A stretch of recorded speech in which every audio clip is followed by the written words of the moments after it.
Спонсор показа – компания «Молочная радость».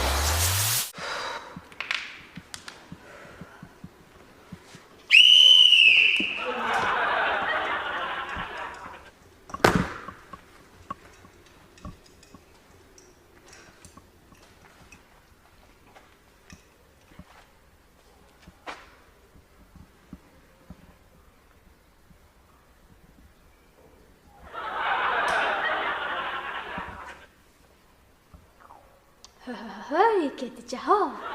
بنویل بوچه من کت که بازی میکردم همه شما با بوتسی گران دادیم من اعله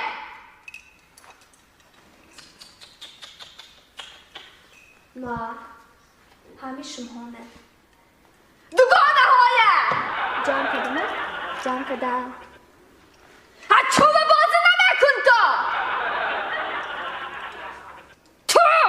نامت زبط من جبانو گش کنده چو تو باید هر یک گالو که میزنه رقصی ملی زیبا میکنه نباید نگاه آقا ترینر ما 5 تا گل زده 5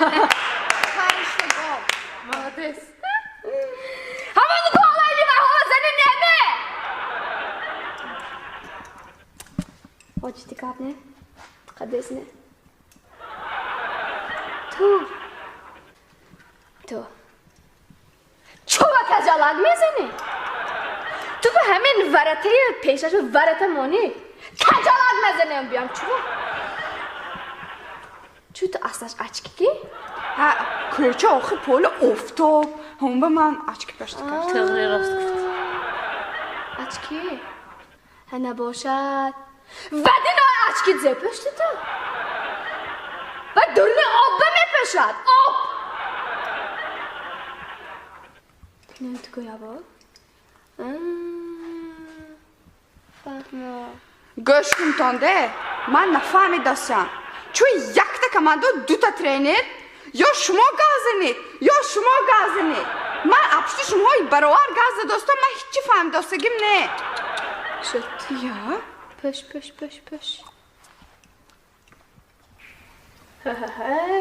هدیسه خان من که را جاشنده اکلات کچه تاجی میکه بدای چی نشده سه؟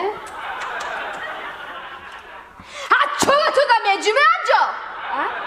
همین کجالک باشدم زده سه همین این خدا بابا باشدم زده است تو چوه نمیجومه